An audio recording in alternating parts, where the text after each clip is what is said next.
So when the third album didn't do well, and Def Jam says that's it, we're gonna drop you. Is that when you felt okay, I'm free to finally leave, or what was the case for you? No, they didn't drop us because of that third album. They dropped us because of after that third album. They wanted us to come back, and that's when L.A. Reid took over at Def Jam. And Okay. L.A. Reid called us up for a meeting, and he asked us what happened, and that's when the vice president of Def Jam spoke up and was like, "I'm gonna take responsibility." It was like a lot to do with the singing, picking, and stuff like that, or whatever. But we once L.A. Reid was like, "Well, I want a chance to work with y'all. You know, like I like y'all, I like your music or whatever." So Mm. he had us to come in. Sorry, allergies. But he had us to come in, and like we were supposed to work on some new music for him to hear something. And like at that time, like around that time, like Sisqó really lost his love for doing the group thing or whatever again. So it's like we would all be in his house in his basement recording, and he would never come down to record. Like the rest of us would just be down in his own house recording songs, and it was like pulling teeth to get him to come and be on the record. So it's like week after like a month or so of not being able to hear at least one finished song from us. That's when Def Jam released us. They said we were non-productive and destructive. And that's when Wow. they released us. And it's like before that, I was pulling for us to do another project because I had got engaged. I had met a girl on the tour for the third album or whatever. And I had met a girl and I wanted to get married, but I needed money to sing it and make some money or whatever so that I would be able to get married and have somewhere for us to live. So I would call begging everybody to come on, let's get back together and do something or whatever. And it's like nobody was budging or whatever, or nothing would ever happen. So at that point, everybody just went their separate ways or whatever. And what happened with Jazz has a friend from Baltimore, also a very talented guy by the name of Tony Curtis. And Tony Curtis, I'll send you some stuff once we get off the interview or whatever. But he Mm. can sound like anybody. Like he can go from R. Kelly to Michael Jackson to Wow. anybody. Like he writes and produces also. So like when he send a song to the label, he'll sing it in the voice of the artist that he had wrote or produced it Wow. for, to the point where some of the label people, the representatives, A&Rs be like, "Oh, that's cool. You know him and you already got him to sing it. That's cool." But he'd be like, "No, that's me." Like he actually auditioned for Suge Knight at one point, and Suge Wow. Knight used to call him Jukebox because he said it's just like putting a put in the jukebox and you hear the song just the way how it sounds. So him and Jazz were really tight, and he was doing a Christmas song for just for to be played in Baltimore. They asked one of the radio stations asked him to produce a Christmas song, so he remade the Whisper song "Happy Holidays." Mm. And he had Jazz come and perform, and then Jazz wanted me to be a part of it. So Jazz told him to call me. So I'm on the record. And on this particular record, the guy Tony that I was telling you could sound like anybody, Mm. he chose to sing like Sisqó. And he sounded just to me, he sounded more like Sisqó than Sisqó did. He sounded like Sisqó from the first album. So it's like when the song got on the radio, it started getting like some rave reviews or whatever from people locally. And then people talk, radio station people talk and stuff like that. And like, I don't know what possessed him to do that, but they said we need a name for the group that's on the record or whatever. Instead of just saying Tony Curtis and Friends or whatever name, he could have came up with any name. He said that the name of the group was DH2.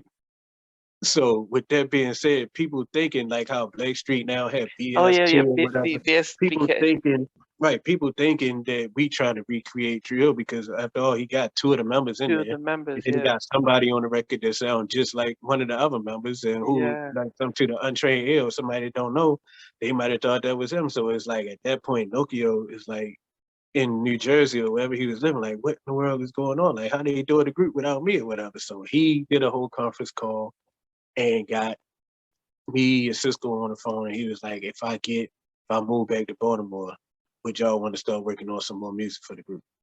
And at that point, I had come back from my gospel stuff.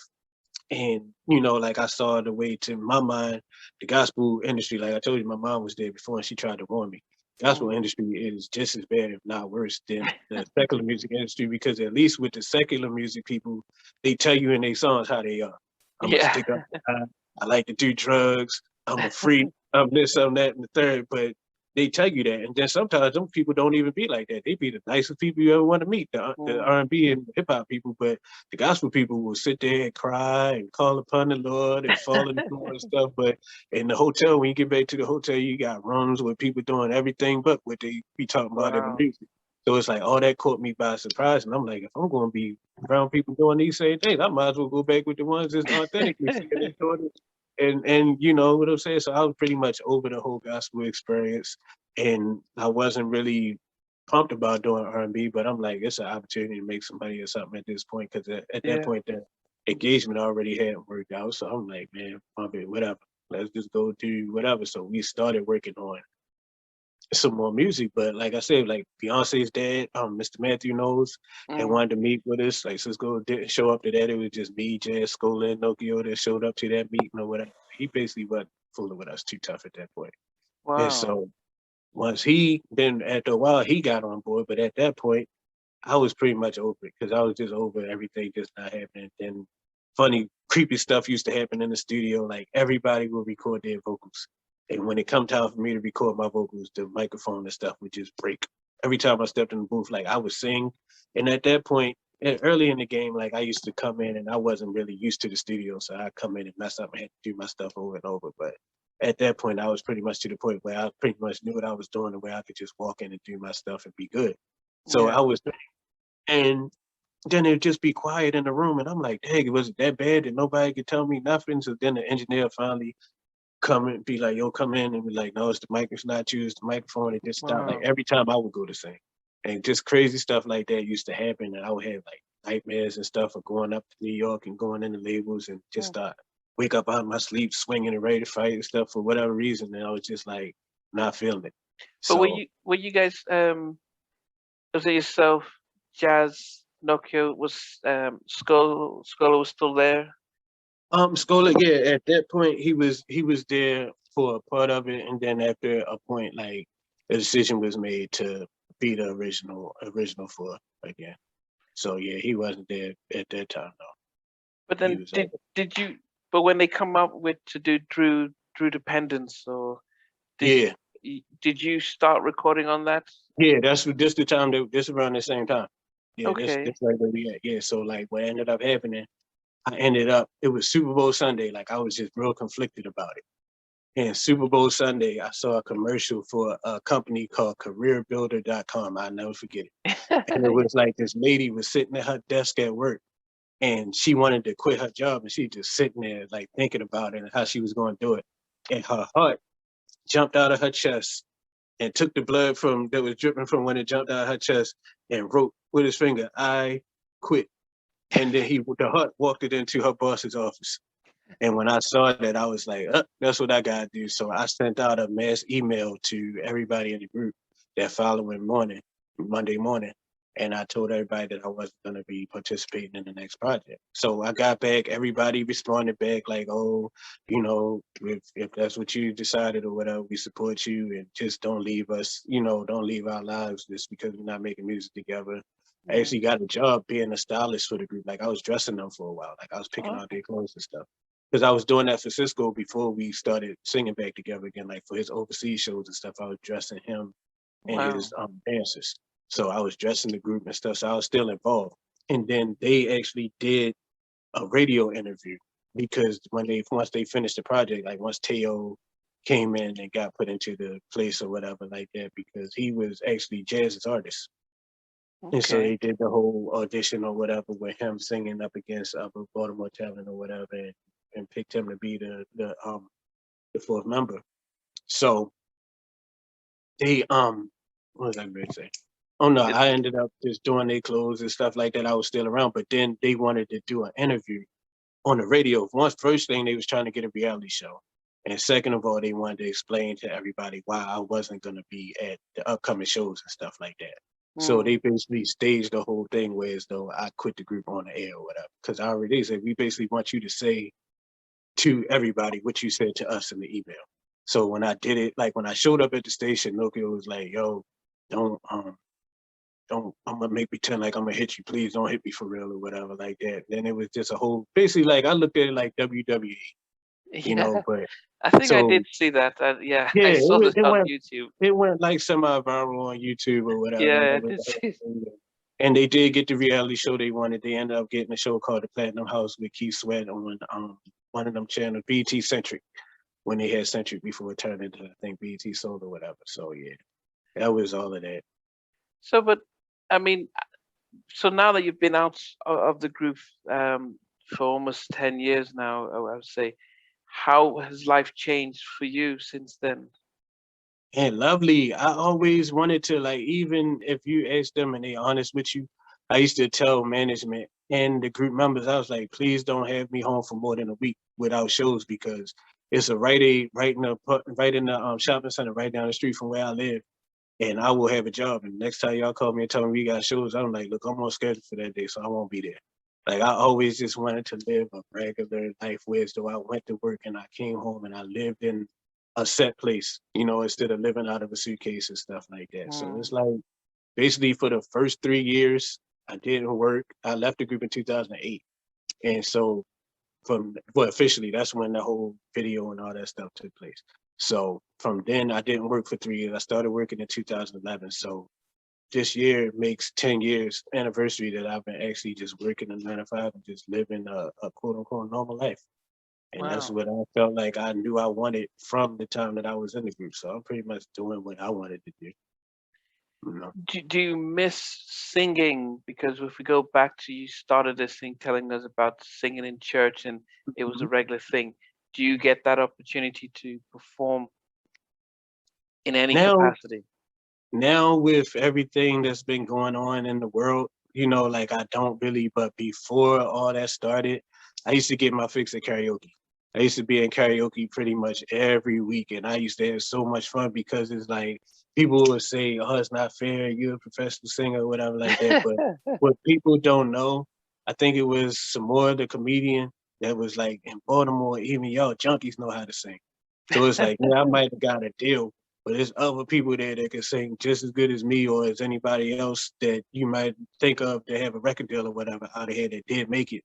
It's Mm, 10, 15 other people that never made it, never got the opportunity, but are just as talented, some even more talented. So it's like, yeah, even though I got a name for myself and people might cheer for me because I have a name for myself or whatever, it's other people who you never heard of. When you hear them sing, you're yeah, going to run from the bathroom or wherever you at to hear what they doing. You see what I'm saying? And then it was yeah, never about competition there anyway. It's fun. People get drunk and sing, you know, like I had fun singing duets with drunk people. They was like, I just want to sing a song with a star. Come here and sing a yeah. song with It's me, boy. Yeah, it's just fun. And that's what I always wanted it to be about anyway. I never wanted to be in competition with anybody. Like I just love just people, other people that love music and that just get a kick out of it. So that was my fun. Just doing it right there, karaoke, or maybe do a feature if it's a up and coming local rapper or something like that. And I might jump and sing a hook or something for somebody like that. So it's opportunities to sing, you But know. then, did you see them? As we're wrapping up, did you see them on, say, DJ Cassidy's Pass the Mic, and just see them performing and think? Do you then think, "Oh, I missed that, and I wish I was back in there," or "Hey, those are the guys. At least they're still, not much love, no problem. But I'm happy where I'm at." Yeah, that I'm gonna stick with that one. I'm just happy where I'm at, man. It's like when I see them doing what they're doing or whatever, it's like if that's what they still love and they still love to do it, more power to them. But it's like when it gets upsetting to me when they make interviews and they make statements like, "We get ready to do a tour and it's gonna be all 8 of us." I'm like, when was somebody gonna ask me instead of just saying that it's gonna be that? You know, and doing stuff and billing it as all the original members gonna be there. And I don't even know anything about it. And for the 3 people that might have come out to see me, y'all just gypped them 3 people out their money because I'm not gonna be there. You see what I'm saying? So it's like, Yeah. don't do that. Like, enjoy what y'all got now.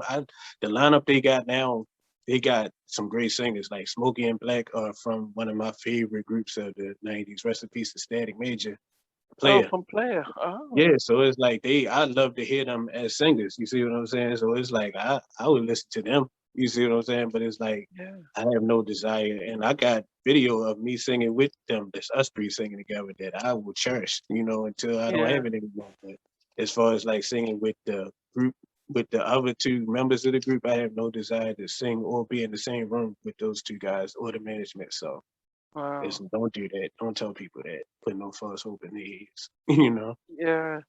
I mean, it's been very interesting, especially a group that was at this height. But I think, we started off talking about the foundations and that were laid by your parents, and Hmm. and how a lot of the investment of Christian values, how that is paying dividends now, where you're able to see what you lived and say, Hmm. I've been there, done that, and it's not everything and stuff.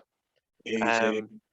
yeah, and as I said, the only disappointment we always talk about is the fact that the business of music is just real. It robs from everyone, and Yeah. it Yeah. can make people bitter and stuff.